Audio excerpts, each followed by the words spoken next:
DZRH, member, kapisanan ng mga broadcaster ng Pilipinas. Oras sa Father Lito Jimenez, alas 4:08. Uy! Nakapag-break ka na ba? Nakapag-relax ka na ba? Saan ka man nagtatrabaho, mapa-opisina man o work from home o mula mismo sa pwesto, sasabayan namin ang break time mo. Sasabayan namin ng mga balita at komentaryo, mga panayam ng mga taong viral ngayon. DZRH Break Time!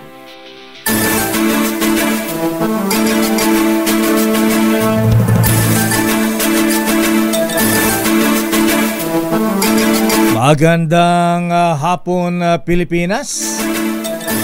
Ako po si Deo Macalma. Ako naman, Thea Pecho Carpuz. At narito ang headlines ng ating mga balita ngayong araw ng Lunes, 14 ng buwan ng Oktubre.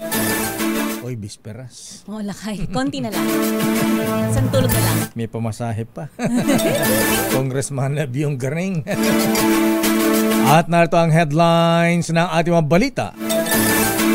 Big time oil price increase bukas, mahigit 2 piso ang taas sa gasolina, diesel at kerosene. Jeepney drivers pumalag sa big time oil price increase. 500 pisong mawawala sa kanilang kita araw-araw. Oh, laki ha?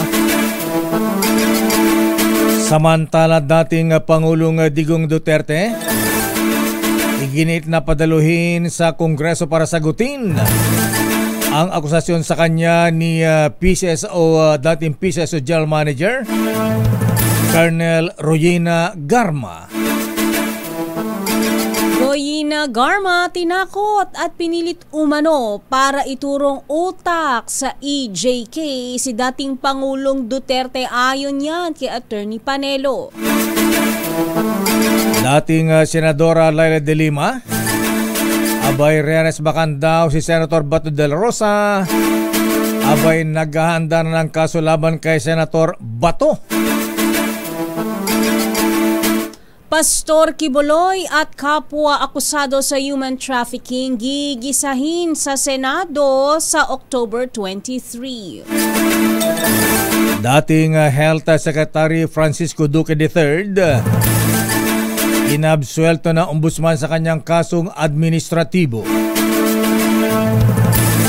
Total ban sa Pogo posibleng maging batas bago matapos ang June 2025, ayon yan kay Senator Gatchalian. Ano ba bang batas dyan? Pinag-utosan ng presidente yan. Estados Unidos sa Pilipinas at ibang bansa hindi nagpasindak sa China, tuloy ang sama-samang joint sea exercises. 73 taong gulang na Pinay kabilang sa mga namatay sa pananalasan ng Hurricane Milton sa Florida. At sa detalye na ating mga balita, mga kuya, mga motorista, mga jeepney drivers, taxi drivers, eto na ang bad news. Kaya ngayon pa lang full tank na nyo. Dahil bukas ay inaasa ng tatas na magit 2 piso ang presyo ng mga petroleum products. Batay sa abiso ng mga oil companies, nasa 2 pesos and 65 centavos ang maaari itaas kada litro sa presyo ng gasolina, habang 2 pesos and 70 centavos naman ang itataas sa presyo ng diesel at 2 pesos and 60 centavos naman ang itataas sa kada litro ng kerosene. Sa abiso naman ng Department of Energy, Oil Industry Management Bureau, ang ganitong pagtaas sa presyo ng produktong petrolyo ay dahil sa lumalalang kaguluhan sa Middle East at unplanned refinery outages. Samantala, mawawala ng halos 500 piso ang mga jeepney driver sa Pasig City na bumibiyahe hanggang sa Taguig araw-araw. Ito ay oras na maipatupad ang halos 3 pesos na dagdag sa presyo ng krudo simula bukas, araw ng Martes. Ayon sa ilang mga miyembro ng TPP Joda sa bahagi ng Pasig Mega Market, malaking kabawasan ito sa kanilang kitang nakakaltasan na ng nasa 800 piso dahil pa lamang sa langis. Pero para sa Vice Chairman ng grupo na si Isabelo Jangson, wala silang magagawa at wala rin silang kasadong pagkilos o hirit para sa fuel subsidy sa kabila ng kalbaryo. Dahil napupunta lang umano sa operators ang subsidiya at hindi basta na aambunan ang mga driver. Laki niya na, 500? Samantala, wala namang sa kabila ng mga oil price increase. Walang balak ang grupong piston na humiling ng taas sa pasay sa kabila ng oil price increase nga bukas. Ayon kay Marilyn Lapitan, ang sekretary ng piston na Pasay, batid nila na lalo lamang may hirapan ang mga pasahero sakaling magkaroon pa ng pagtaas ng pamasahe.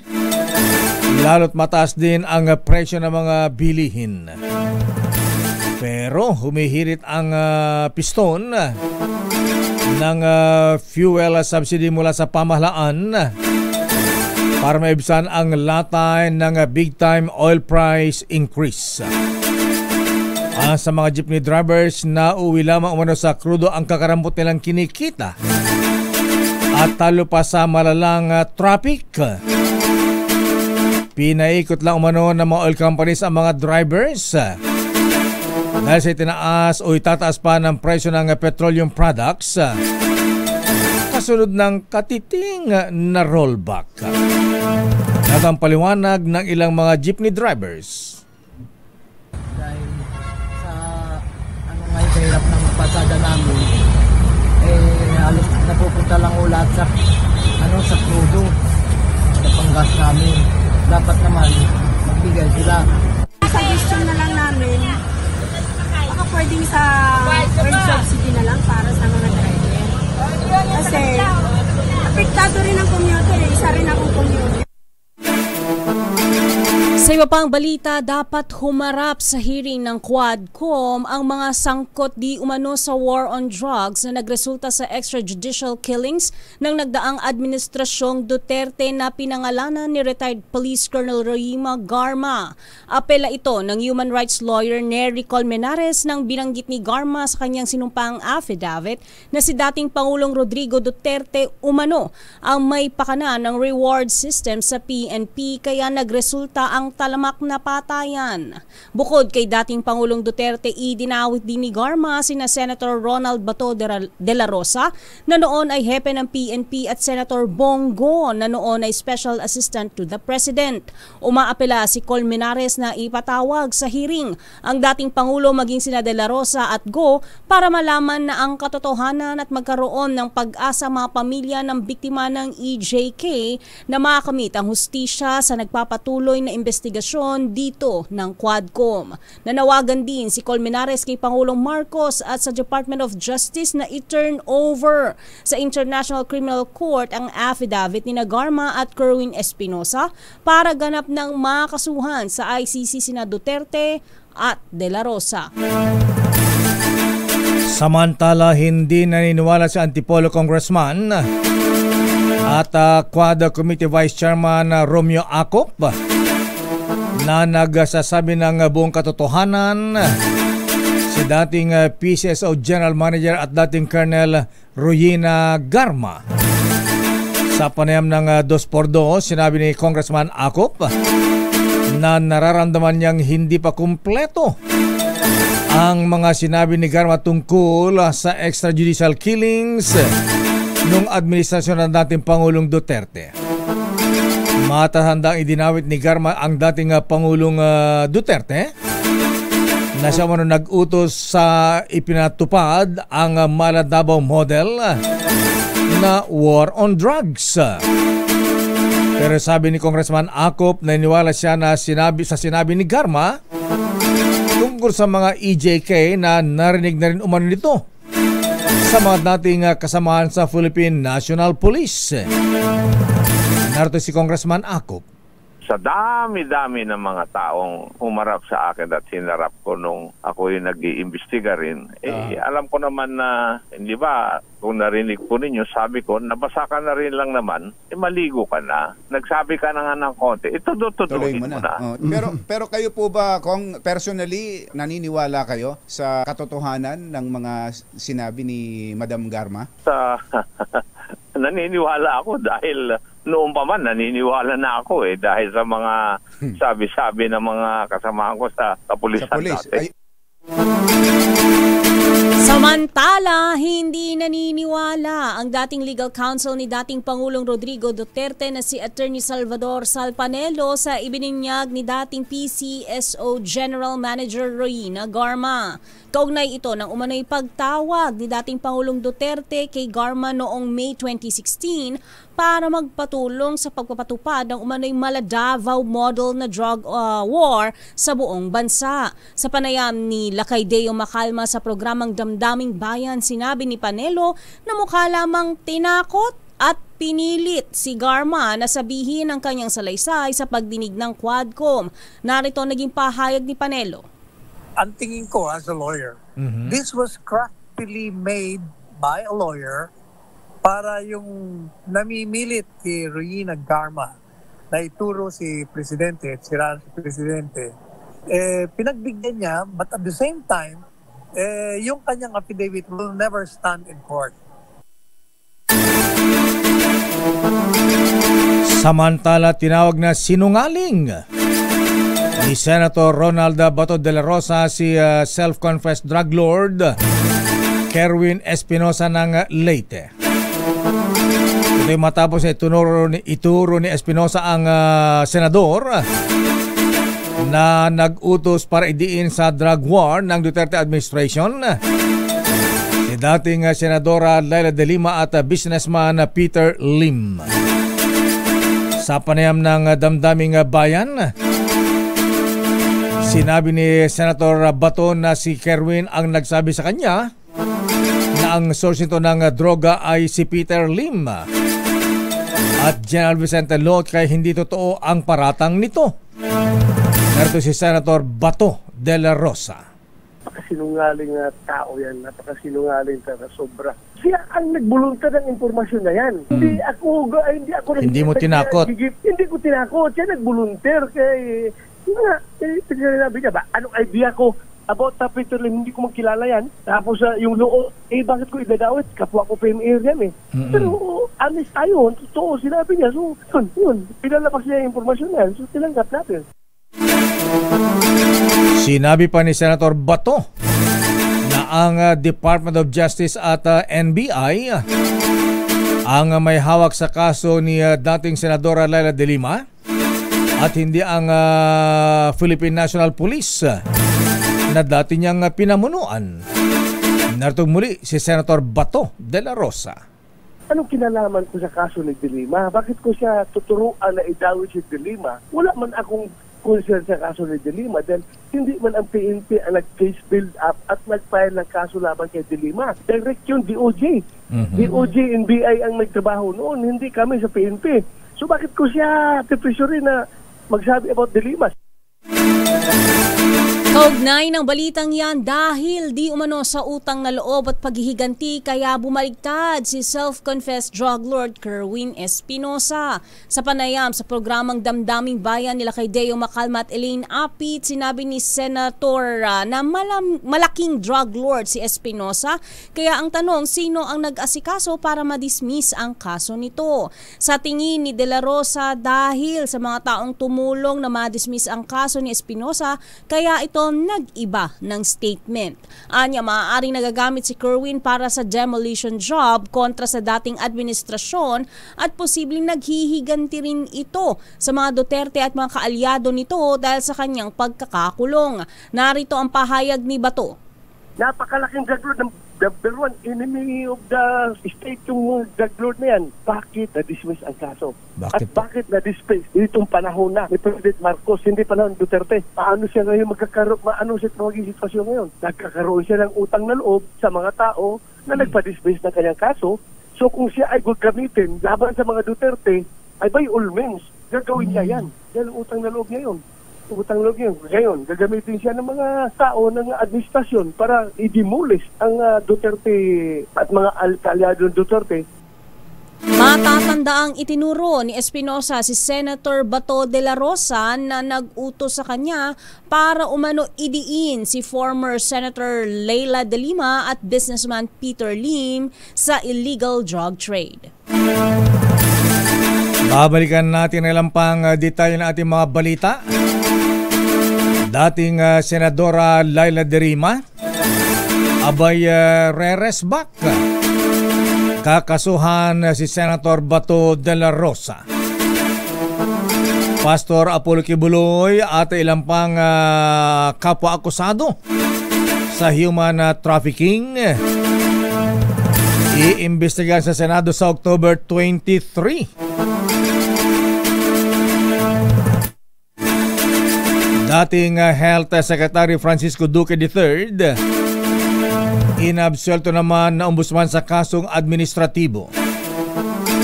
At isang senior citizen, isang lolang Pinay, naku, kabilang po sa mga namatay sa pananalasa ng Hurricane Milton sa Florida, USA. Ang detalye na mabalitang yan sa ating pagbabalik sa ating palatuntunang break time. Oras, Mr. Cecily, Mr. Michael is my guy. Doktora Isa Suntay, alas 4:25. Generica Drugstore. Wala kasi akong kaya ibigay sa'yo, kundi Christmas card. Pero di bale, andito naman ako, di ba? Mas mahal mo ako kaysa sa Christmas card, di ba? Pero meron pa akong isang regalo sa'yo. Ibubulong ko sa'yo. Do you know that I love you very, very much? Said I'll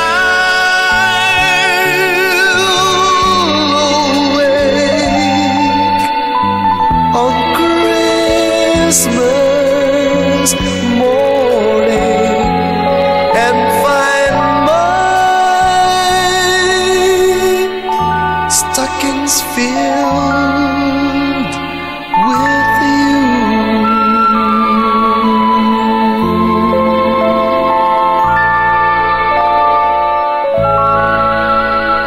Merry Christmas, Ninang Teya. Mano po, Ninong, 72 days na lang. It's already Pasko. Bilis ng panahon, ano? Ha? 72 days. Pasko na. Ayan, Ninong Congressman Biong Garing. Oy, batiin din natin si Kapa, Kapitan Carlito Cernal ng Barangay Edison Hills sa Mandaluyong. At siyempre, batiin ko yung nag-blow out kanina. Yun. Aba, masarap-sarap ang handaan. Yes, si Supreme Court Associate Justice Ricky Rosario. Wow. Kaya naman ang kanyang celebration dyan kanina. Ilang taon na lakay? Abay, sex. Ayan. Ano, parang, matikas pa. 66, ha? Abay, makumanta lang naman ni, si Songbird, Asa Songbird. Regine Velasquez. At saka si Misa Lucha. Lani Misa Lucha. Talaga naman, ha? At saka UP Choir. Ayan. Namaos kasi ako kaya hindi ako naka-attend. Ganun ba? Happy birthday, Kuya Justice Ricky Rosario. At pala nagbe-birthday sa mga taga-Court of Appeals, baka hindi po ninyo alam, ha? Abay, birthday din pala ni Kuya Justice Michael Ong. At Justice Jennifer Joy Ong. Ano ba to? Magkapatid ba ito, ha? Magpinsan, ayan, o magbayaw, maghipag. Happy birthday din kay belated happy birthday Kuyang Gobernador. Hindi ka nagpaparamdam Kong ha? Governor Henry Uwaminal ng Misamis Occidental. At siyempre happy birthday din kay Maring Joy Melendres at Secretary Bingbong Mijaldea at Mr. Dan Estropia at Mr. Pastor Bien at Kuyang Dale Texon at Reese Agabao ng TM Masonic Lands at kay Dr. June Punsalan. Sa detalye pa rin ating mga balita, plano ng kasuhan ni dating Senadora Laila de Lima si Senator Bato de la Rosa. Dating PNP chief na umano'y nag-utos na idiin ang dating senadora sa drug trade. Ito'y matapos si Bulgar ni self-confessed drug lord Kerwin Espinosa. Sa House Quad Committee hearing na pinilit siya ni De La Rosa na idawit si De Lima sa drug war. Dahilan para makulong ang senador ng halos 7 taon. Ang tagal pala ha? Ayon kay De Lima, pag-usapan nila ng kanyang abogado ang mga kasong isasampa laban kay Senator Bato. Pero una na itinanggi ni Senator De La Rosa ang mga paratang ni Espinosa na tinawag niyang sinungaling at wala daw siyang kinalaman sa pagsasampa ng kaso kay De Lima na dahilan ng kanyang pagkakakulong at eventually ay naabsuelto sa kaso. Samantala, sumulat na ang Senate Committee on Women, Children, Family Relations and Gender Equality ni Senator Risa Ontiveros sa hukuman ng Pasig City at Quezon City para hilinging payagan si Pastor Apollo Kibuloy na dumalo sa hearing ng Senado. Ito ay matapos itakda ang pagpapatuloy ng pagdinig ng Senado sa alegasyon ng pang-aabuso sa ilang mga kabataan at kababaihan laban sa religious leaders sa October 23. Ang Pasig RTC ang may hawak sa kasong qualified human trafficking kay Kibuloy, habang Quezon RTC naman ang sa child and sexual abuse. Naka-address ang liham ng Senate Committee kina Judge Elma Mendoza Rafalio Lingan ng Pasig RTC at Judge Noel Parel ng Quezon RTC. Bukod kay Kibuloy, hiniling din ng komite sa Pasig City Court ang pagdalo sa Senate hearing ng mga kapwa-akusado ni Kibuloy na sina Jacqueline Roy, Crescente Canada, Pauline Canada, Ingrid Canada at Sylvia Semañez. Samantala, nasa ating linya Miss Thea, ang presidente ng United Filipino Consumers and Commuters Association, si Rodolfo KRJ Habeliana. Alamin nga natin kung ano ang kanyang pananaw at ano ang dapat gawin ng gobyerno dito sa sunod-sunod na oil price increase nang hindi naman mahirapan ang mga motorista, mga jeepney drivers at yung nasa sektor ng transportasyon. Ka-RJ Habeliana, magandang hapon po sa inyo, Ka-RJ. Sir, magandang hapon po sa inyo at muli salamat sa inyong pagpapaunlak sa United Filipino Consumers and Commuters. Ayan, Ka-RJ, bukas ay nakaamba na ang 250 hanggang 260 na oil price increase. Abay, sa bagay, sa nangyayari ngayon sa Middle East na gulo ay mukhang hindi maiwasan ang oil price increase. Pero ang tanong ano ang dapat gawin ng gobyerno? Ano inyong nakitang solusyon para hindi naman mahirapan ng mga nasa transport industry? Ganda po ng inyong katanungan, ano?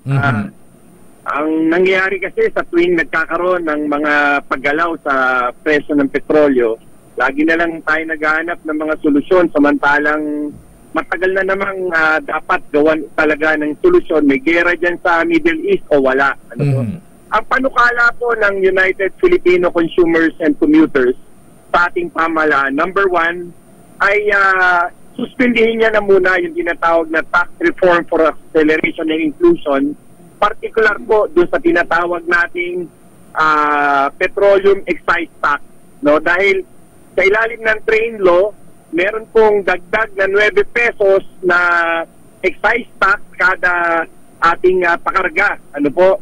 So kung ang halaga po halimbawa ng gasolina ay nasa, kung ito iaangat ng 250, ano po, at magiging 55 ito, bawasan mo ng 9 pesos ito ay 46 pesos lamang. Ano po?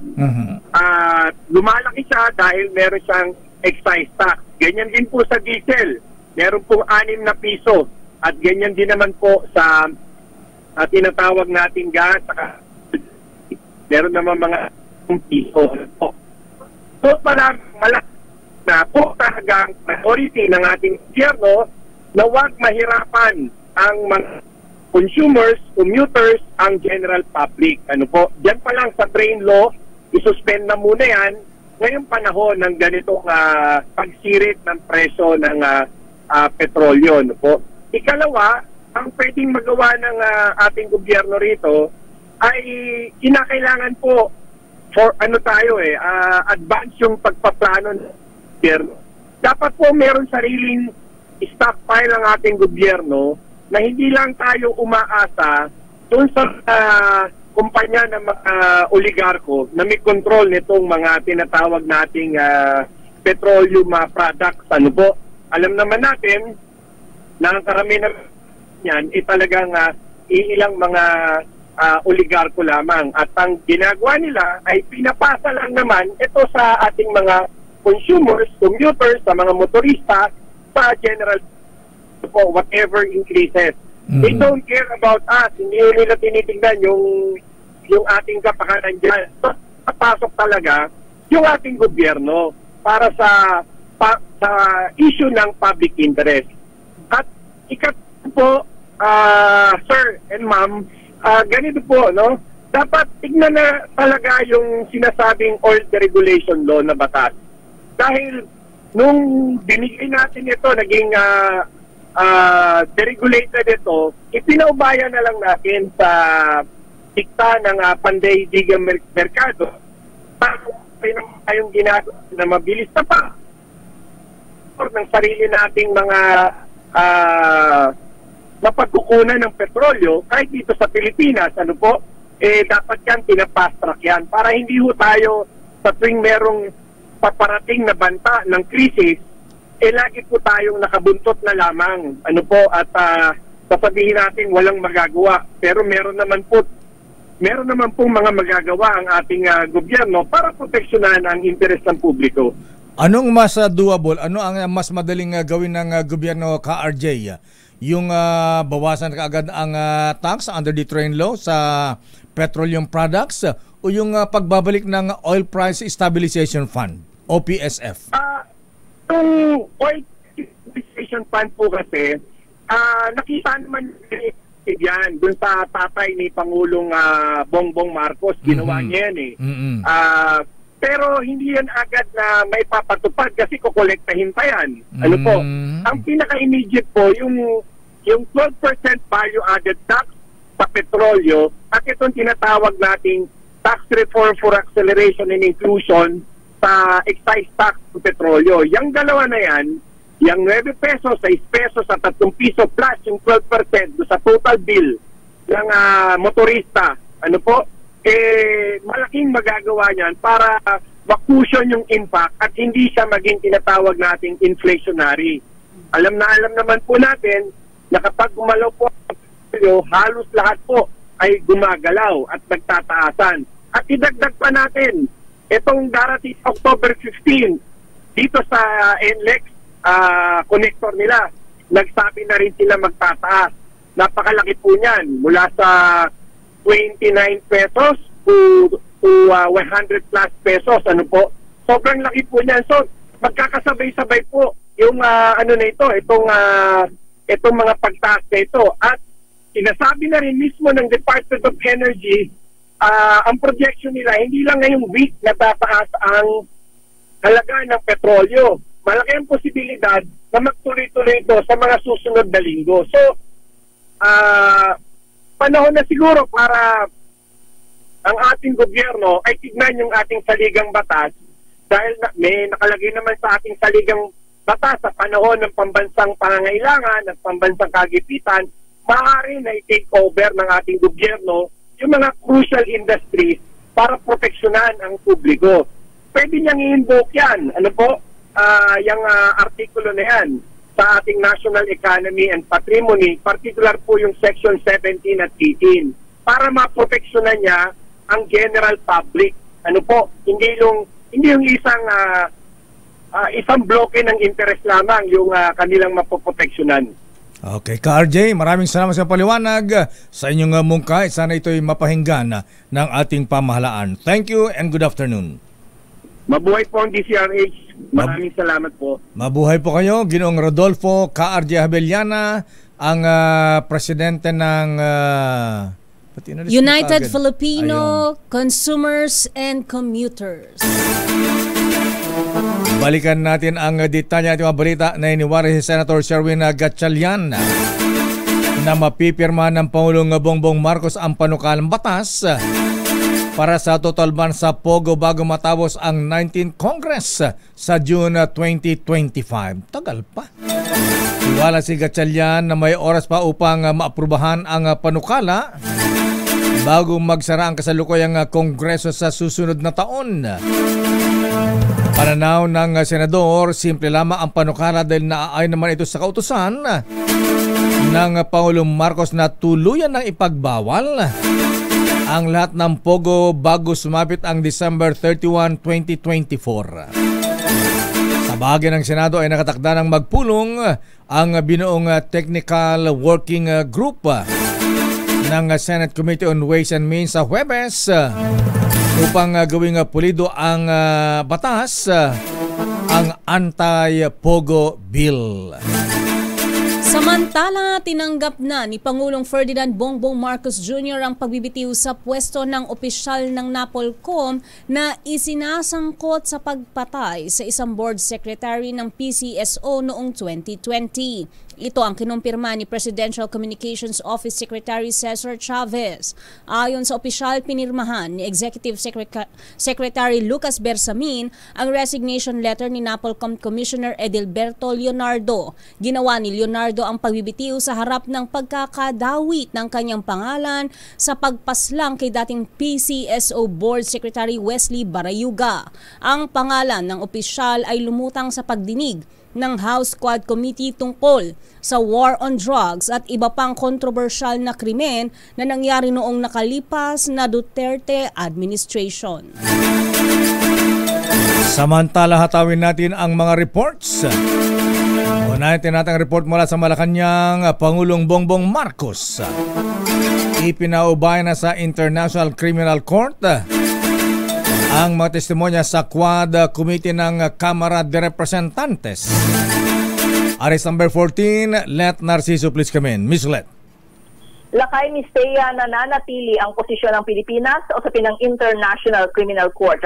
Ayon kay Executive Secretary Lucas Bersamin, hindi babalik ang Pilipinas sa ICC. Dahil dito, hindi rin inaasahang magbabago ng isip si Pangulong Ferdinand Marcos Jr.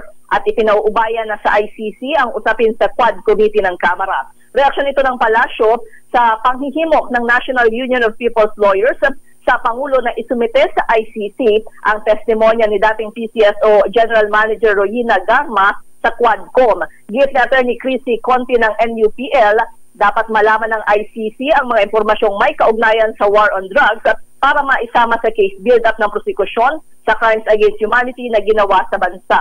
Una nang sinabi ni PBBM na walang jurisdiksyon at hindi makikipagtulungan ang Pilipinas sa investigasyon ng ICC. Ito si Let Narciso para sa DZRH. Una sa Pilipinas, una sa Pilipino. Maraming salamat, Miss Let. Samantala, appointment papers ni DILG Secretary John Vic Remulla natanggap na ng CA. I-detalye mo RH12 Milky Rigonan. Manang Milky. Kaya lakay natanggap na ng Commission on Appointments ang appointment papers ni bagong Interior and Local Government Secretary Juanito Victor Remulla Jr.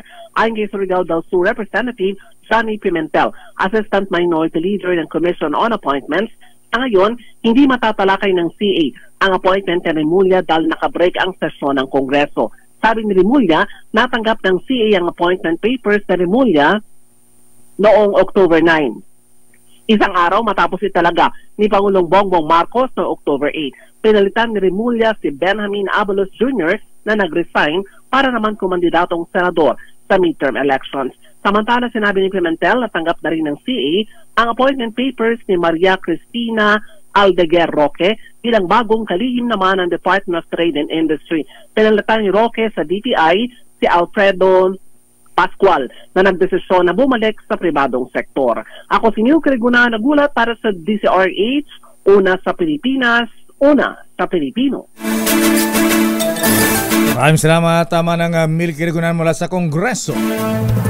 At ngayon dumako naman tayo sa Senado.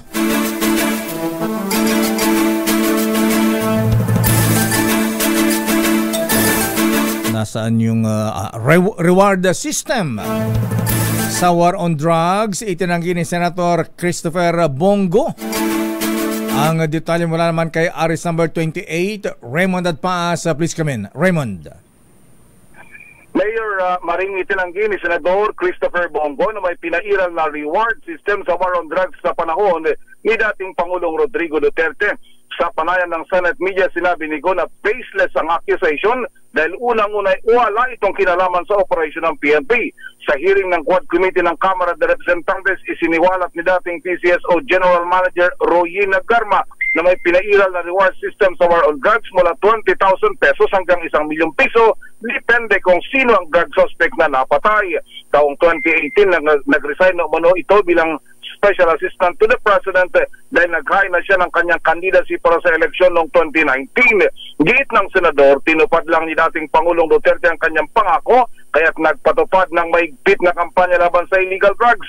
Marami umano ang natuwa sa panahon na yun dahil pakiramdam nila ay sila'y mas ligtas. Nagpahayag sigo ng kahanda na magkain ng Senate resolution upang magsagawa din ng sariling investigasyon ng Senado hinggil sa war on drugs. Lalo na si Senator Ronald Bato de la Rosa na siyang chairman ng Senate Committee on Public Order, ang unang chief PNP sa administrasyon ni dating Pangulong Duterte. Narito si Senador Bongo. Pero let me repeat, wala pong reward system na sinasabi nila ngayon. Masyado pong baseless accusation po ito. At ako naman po, senador na po ako 2019 po ako naging senador. Dim resign na po ako October of 2018 nung tumakbo po ako bilang senador. At wala na po akong kinalaman sa day-to-day operation ng President Rodrigo Duterte. Si Senador Christopher Bongo. Ito si RH28 Raymond Adpaas para sa DCRH. Una sa Pilipinas, una sa Pilipino. Maraming salamat, Raymond Adpaas. Mukhang may campaign laban kay Senator Bato at Senator Christopher Bongo. Samantala, DILG Secretary Remulla nagbabala sa mapatutunayang guilty sa extrajudicial killings ng drug war. No special treatment. Idetalye mo RH52, Edniel Parrosa. Edniel. Lakay at Nistea, nagbabalang bagong kalihim ng Department of the Interior and Local Government na wala itong sasamtuhin oras na mapatunayan ng mga sangkot sa umunoy patayan sa war on drugs na nagdaang administrasyon. Sa kanyang unang command conference kasamang Philippine National Police, iginit ni Secretary John Vic Remulla na walang sacred cow at walang special treatment sa lilitaw na guilty sa akusasyon. Kasunod ito ng expose ni dating Police Colonel, PCSO General Manager Royina Garma na binabayaran ng mga pulis na makapapatay sa drug war sa ilalim ni dating Pangulong Rodrigo Duterte. Pero sa pulong palitan sa Campo Crame, pinigyan din ni Remulla na inosente pa rin maituturing ng mga kinakaladkad na pangalan ni Garma hanggat hindi ito napatutunayan sa batas. Pakinggan natin ang bagong kalihim. Will be treated like any other person treated of such. Okay, they will be accorded no special treatment. They will be accorded no special privileges. Everyone will face the full consequence of the law and the full powers of the PNP and the institutions of the DILG. Samantala, sinabi ni DILG Secretary na may 7 issue siyang inilatag sa command conference para gawing misyon ng PNP sa susunod na taon. partikular na o hanggang susunod na 3 taon. Kasama na rito ang tuluyang pagbuwag sa mga pogo sa buwan ng Disyembre. Tinatatakbo man ng mga banya gaya ng Chinese o ng mga Pilipino. Ito si Edniel Torrosa, nag-uulat para sa DZRH. Una sa Pilipinas, una sa Pilipino. Maraming salamat, Edniel. Samantala, dalawang Chinese fugitives, dalawang Chinese na wanted na mayroong deportation order na harang ng Bureau of Immigration sa NAIA, Pasay City. Abay, i-deport pa, hayaan na sila umalis. Sila na magplete sa sarili nila, Lakay. Anong kaso naman ito, Noche? Arrest number 27, Noche Kakas, please come in. Noche. Lakay at Miss Taya, hinarang ng mga tauhan ng Bureau of Immigration ang dalawang Chinese fugitives na wanted for deportation sa pagiging undesirable aliens. Ayon kay Immigration Commissioner Joel Anthony Biado, ang naturang pasahero ay na-intercept sa nasabing paliparan sa magkakahiwalay na petsa. Natukoy ng BI na papahalis na sana sa bansa ang dalawang dayuhan. Hindi umano maaaring sumakay ng kanilang flight matapos lumabas ang pangalan sa departure counters na mayroong derogatory hits ang dalawa. Kinilala ang dalawang pasahero na sina Xian Hawa Dong, 26 anyos, at Liu Huan, 33 anyos. Nabatid na involved si Xian sa prostitution, human trafficking at labor exploitation, habang si Liu ay pinaghahanap naman sa economic crime. Ayon sa 27 na Chikakas DCRH, una sa Pilipinas, una sa Pilipino. Maraming salamat, Noche Kakas. Bakit tama na, ikulong muna bago i-deport. Tama. Samantala, ibinasura na ng Ombudsman ang kasong administratibo laban kay dating Health Secretary Francisco Duque III kaugnay ng umano'y iligal na paglilipat ng 41 billion pesos na halaga ng procurement funds. Ayon sa Ombudsman, natanggal na sa pwesto si Duque kaya hindi na applicable sa kanya ang maximum penalty sa kaso. Sa kabila nito, mayroon pa rin kinakaharap na graft charges si Duque sa Sandigang Bayan. Batay sa kaso, iligal at walang basehan ang paglilipat umano ni Duque ng pondo noong 2020 sa gitna ng COVID-19 pandemic.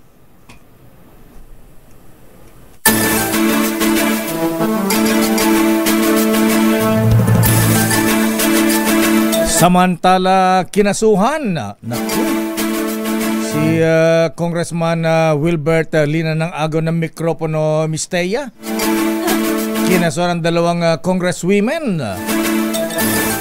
Kinasuhan nga ni Marikina Congresswoman Estela Kimbo at Congresswoman Angelica Natasha Co ng Health Wellness Party List. Ba, meron palang ganyang party list? Health Wellness lang. Health Wellness, yan. Sa Ethics Committee ng Kongreso, si Agri-Party List Congressman Wilbert Lee. Ito kaugnay ng pangaagaw ng mikropono ni Congressman Lee sa gitna ng plenary deliberation sa budget ng Department of Health noong September 25.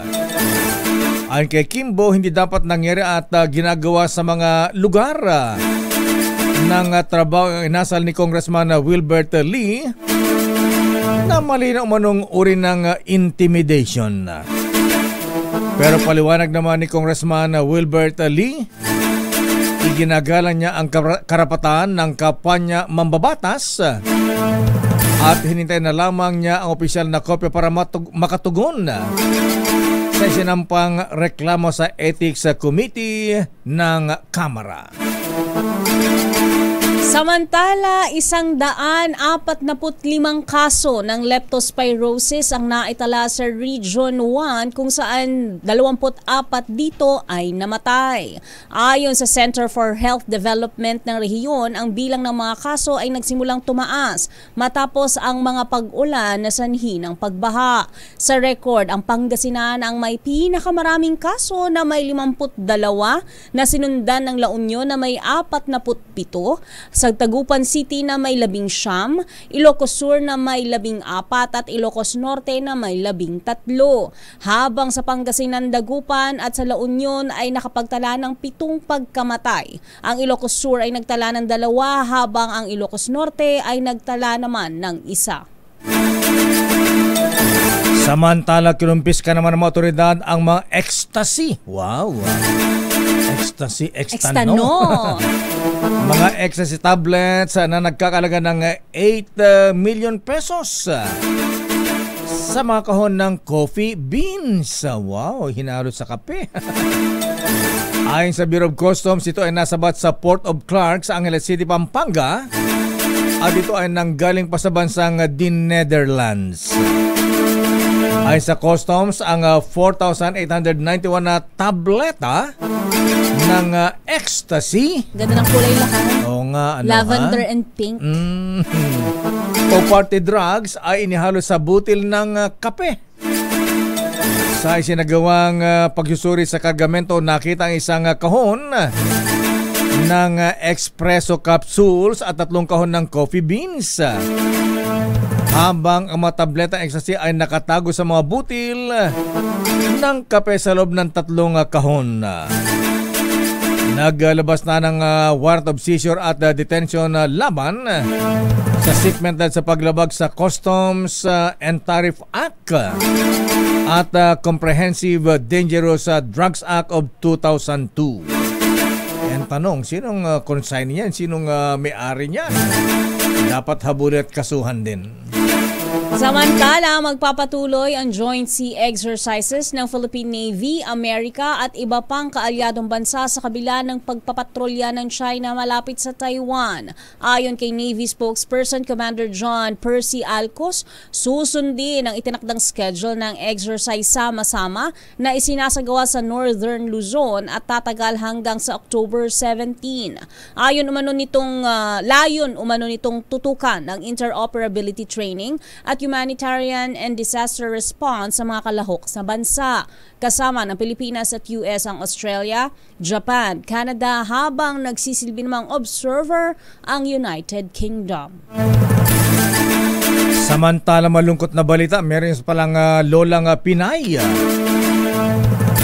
ang namatay sa super typhoon sa Amerika.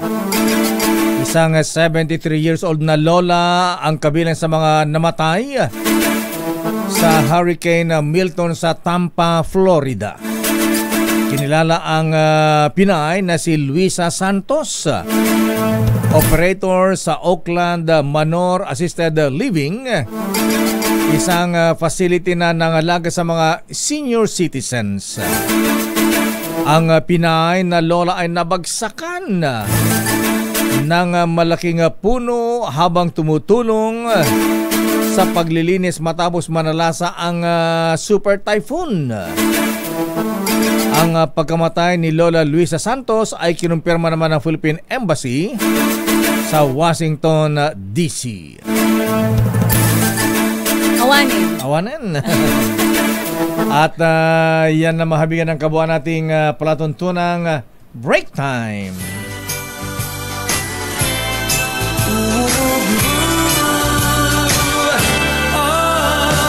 Christmas is just around the corner.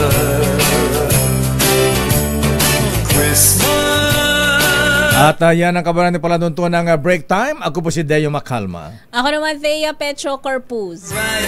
Susunod na mga balansyadong balita. Chairman of the Board, Henry Uri. Future Mayor ng San Antonio, Quezon. Kung susuportahan ni na Governor Helen Tan. At Miss Karen Oyong, Filipino citizen at hindi spy. Pero walang tatakbo. Hindi tatakbo, ha? Oras, Miss Thea. Ganap ng 5:03.